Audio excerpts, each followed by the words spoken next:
About 4 weeks ago, on April 30th to be exact, students of Talmud across the globe turned to page 62 of Tractate Bava Metzia. On that day, Bava Metzia, page 62, was the Daf Yomi, the Talmud page scheduled to be learned in the one-page-a-day Daf Yomi learning cycle. And on that page, there's a discussion of a verse in this week's Torah portion. V'chei achicha imach is the exact phrase under discussion, and your brother shall live with you. The Talmud asks, what exactly does this phrase mean? The first answer the Talmud gives is the straightforward answer. Rabbi Elazar explains that this phrase means that when we lend money to our kinsmen, we should not charge interest. And when we read the surrounding verses in the Torah, chapter 25, verses 35 through 38 of Leviticus, we see that Rabbi Elazar's explanation makes perfect logical sense, reading the literal meaning, the plain meaning of the Torah's words. But of course, this is the Talmud, so why would we stop at just one straightforward answer? Thus, next, Rabbi Yochanan interprets the phrase, and your brother shall live with you, as follows. If two people were walking on a desolate path, and one of them had his own jug of water, and the other one didn't have any water, and if they both drink from the jug, both will die, but if only one of them drinks, that person can make their way to safety. So according to Rabbi Yochanan, that's what the phrase means. Not only is that interpretation by Rabbi Yochanan not at all straightforward, he doesn't even answer his own question. He doesn't tell us what to do in this tragic situation. Thankfully, a scholar in the Talmud named Ben Potok does tell us what to do. It is preferable to drink and die, Ben Potok teaches, and let neither one of them see the death of the other. They should both share the water, and neither of them should survive. But now the Stama de Gemara, the Talmud's anonymous narrator voice, interjects and says, this was the accepted opinion until Rabbi Akiva came and taught that "and your brother shall live with you" indicates that your own life takes precedence over another person's life. After all, your brother can't live with you unless you are yourself alive. So what that means about the water jug is that if it's your jug, you drink, and knowing that the other person will die, you still make your way to safety. Sometimes there are situations in which tragedy is inevitable. Last week, I was spending some time socializing within the Jewish community, and I was part of a certain conversation. Now, I won't say who was speaking, and I won't say where this took place, but the conversation was about social media. People were talking about anti-Israel posts on social media, and of course, the conversation quickly got emotional as people started discussing one particular post. Now, all the people in this group, I am sure, are strong supporters of Israel. But in that conversation, there still wasn't exact agreement about just how anti-Israel this post was. Was it utterly deplorable? Was it better than some? Or did it make a valid point? Not that they agreed with the point, but still. Now, I have said this before, and I will say it again. I am both proud and deeply grateful that our Adat Shalom community stands strongly in support of Israel. We always have, and we always will. That commitment and that unity fills me with pride, and it brings me great comfort. And yet, while the Jewish people is Am Echad Im Lev Echad, one people with one heart, we also are one people with more than one opinion. I think many of us have seen or heard of Alex Edelman's one-man stand-up comedy show, Just for Us. Masterfully, it explores the themes of Jewish identity, prejudice, and belonging. And in great Jewish comedic tradition, it brings up topics that could very well make us cry, but instead he makes us laugh. Now, near the end of the show, when the audience's faces are all sore from laughing and their minds and their hearts are at ease, he takes a moment to be serious about the challenges facing the Jewish people today. And he says, with one comment about Israel, I could lose half of you in this room right now, and with one more comment, I could lose the other half. Twice I saw this show performed live, And both times at this point in the performance, I could feel the audience stopped in its tracks. It was as if we all shared a collective thought bubble, and the words in our thought bubble read, "Uh-oh, he's right." Long before October 7th, and of course since October 7th, we here have come to our Adat Shalom community to be with others who support Israel, to belong to a community that supports Israel, and to hear from a rabbi who loves and supports Israel. And yet far too soon after October 7th, I began to hear from people in our community struggling with friends or friends of their children or their nieces and nephews, not seeing eye to eye with them, not supporting Israel, and not standing up against anti-Semitism in the ways that are so necessary, so essential for all of us in our Adat Shalom community. These are powerful issues, both existential and emotional, and disagreement with friends, and especially with loved ones, is extraordinarily painful. Just yesterday, I received an email from a certain rabbinic organization that is well known for a particular brand of political activism. The subject line seems promising, so I opened it, and the first couple of paragraphs made me feel that the writer had experience and expertise. But I kept reading and found myself getting more and more upset.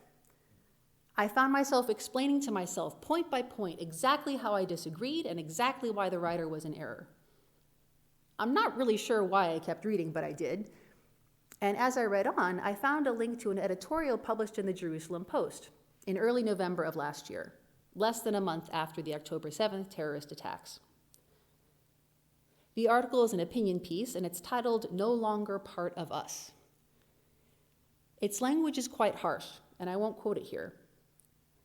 But its point is that in the most extreme cases of Jews speaking out against Israel, God forbid, we can no longer consider those Jews to be part of the Jewish people. The author of this opinion piece strengthens his point by pointing to the ancient Jewish practice of cherem, formal exclusion from the community, that dates back to Talmudic times. Perhaps the most well-known Talmudic story of cherem is that of Rabbi Eliezer and the oven of Achnai. Rabbi Eliezer and his colleagues are arguing about whether or not a certain oven, given a certain set of circumstances, can be considered kosher. Rabbi Eliezer is sure in his opinion. He knows he's right.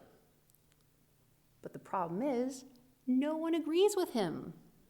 Literally, everyone else is united in their opposing opinion. Eventually, the rabbis determine that the ruling has to follow the majority, and that Rabbi Eliezer's ruling will not be accepted. But Rabbi Eliezer refuses to budge. His colleagues then vote to put him in cherem, to formally exclude him from the community. Rabbi Akiva, Rabbi Eliezer's student, steps up to take on the unenviable task of going to Rabbi Eliezer and telling him this unfortunate news. When Rabbi Eliezer hears, he is devastated. He never recovers from the heartbreak. Despite his wife's best efforts to care for him, he dies.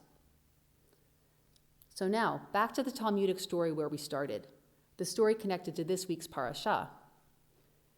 In that story, we had a rabbinic ruling that if two people who were going to die of thirst had just enough water to save one of them, we had a ruling that the two should share the water and die together. But Rabbi Akiva comes along and stands up for the value of life, saying if one person can be saved, then one person should be saved. The person to whom the water jug belongs should drink and live. I can't help but think that when Rabbi Akiva saw his teacher be excluded from the community, when he saw his teacher's tragic heartbreak, he learned the necessity of preserving life, of embracing life. Precisely in the moments that are life and death, we must honor life, we must save life, in the moments when we can. Like everyone else, I am frustrated to hear from people with whom I disagree. And like everyone else, I can reach a point where I simply can't hear anymore from a person whose views I find dangerous and deplorable. But, unlike the author of this article in the Jerusalem Post, and unlike Rabbi Eliezer's colleagues in the Talmud, I can't embrace cherem. I can't embrace exclusion from the community as a solution. In the eyes of our enemies throughout time, Jews have always been Jewish. Even when we have chosen and tried to leave the community and assimilate and go to Christmas parties and eat a bacon cheeseburger now and then, God forbid, our enemies still consider us Jewish. In a world where it actually isn't so easy to assimilate out, it is our duty to one another to give each other a home, a family, a place to belong. Of course, there are those among us who, for one reason or another, aren't so willing to receive that offer of a place to belong. Nevertheless, we cannot give up on our fellow Jews. As we read in the book of Exodus, as we prepare to receive the Torah at Mount Sinai, the language in the verses shifts from calling us the Israelites, Bnei Yisrael, to calling us Israel, Yisrael. Rashi comments that as we prepared to receive the Torah, we became like one person with one heart. Even though we had previously been gossiping and complaining about each other, we transformed.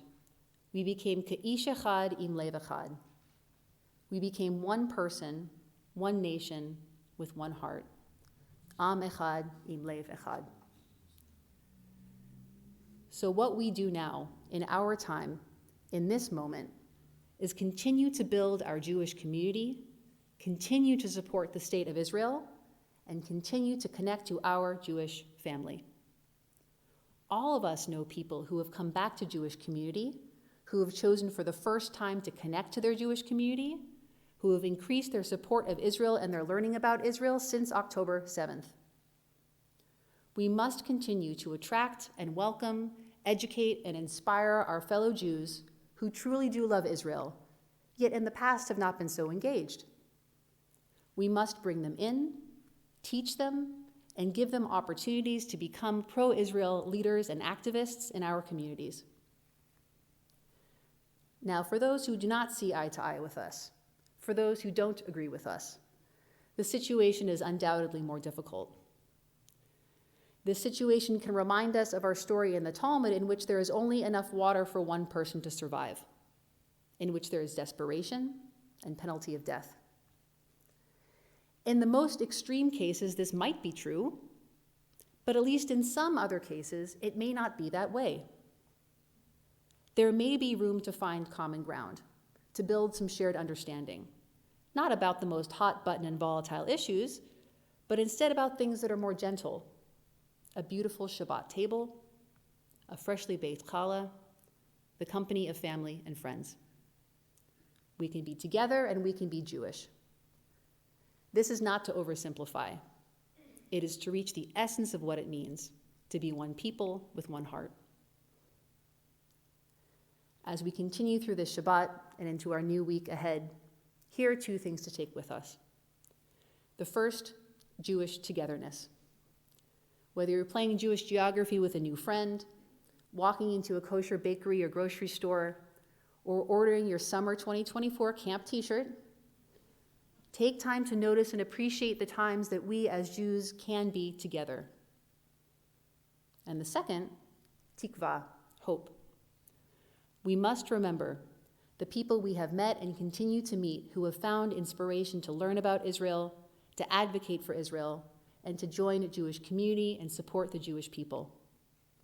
With Jewish togetherness and with tikva, may we have a sweet Shabbat and a beautiful week ahead. Am Yisrael Chai, Shabbat Shalom.